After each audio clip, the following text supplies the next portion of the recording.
প্রতি বছরের মতো এবারও বিশ্বজুড়ে নানা আয়োজনে পালিত হচ্ছে বিশ্ব নারী দিবস। তবে দিন শেষে এই দিবসের সার্থকতা আটকে যায় ছোট্ট বৃত্তে। মুক্তিযুদ্ধে নারীর অবদান ছিল আড়ালে। জুলাই অভ্যুত্থানে নারীর সংগ্রামের চিত্রই বা কতটুকু সামনে আসছে।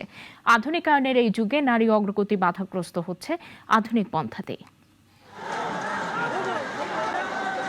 15 জুলাই ঢাকা বিশ্ববিদ্যালয়ে ছাত্রলীগের আক্রমণের শিকার হয়ে বিশেষত নারীদের রক্তাক্ত হাত দেখে সারা দেশের মানুষ ফ্যাসিবাদের বিরুদ্ধে রুখে দাঁড়ায়। আন্দোলনের প্রতিটি পর্যায়ে ছাত্রদের নিরাপত্তা নিশ্চিত করতে ছাত্রীরাই ঢাল হয়ে দাঁড়ান। যখন এ আন্দোলন অভ্যুত্থানে রূপ নেয় তখন দেশের সব শ্রেণী পেশার নারীদের অভূতপূর্ব অংশগ্রহণ দেখা যায়। মিছিলের প্রথম সারিতে ছিলেন তারা। রাজপথে প্রতিরোধ গড়ে তুলেছিলেন। প্রশাসনের দমন নীতি রুখতে সাহসী অবস্থান নিয়েছিলেন।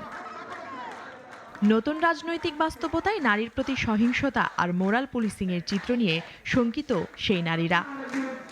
রাজপথে ভিন্ন ভিন্ন সময়ে নিজেদের দাবি দেওয়া নিয়ে বারবার দাঁড়িয়েছেন তারা।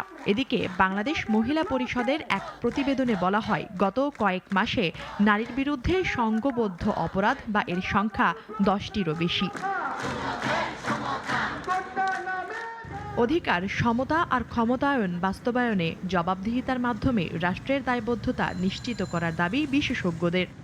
অভ্যুত্থান পরবর্তী সময়েও নারীর প্রতি এমন সহিংসতায় হতাশা প্রকাশ করেছেন সাধারণ নারীরা।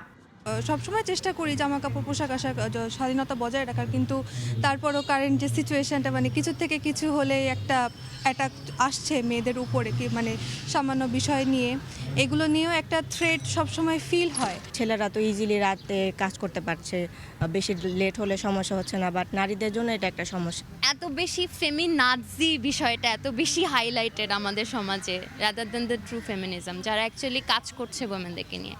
এমন হতে পারে নারী পক্ষ বা হতে পারে বাংলাদেশ মহিলা পরিষদ, তাদেরকে আমরা রেকগনাইজ করছি না, তাদের কাজগুলো একদম আমরা ধরছি না, অথচ যেগুলো কন্ট্রোভার্সিয়াল সেগুলোকে আমরা নারীবাদী কোড দিয়ে তো হাইলাইটেড করছি।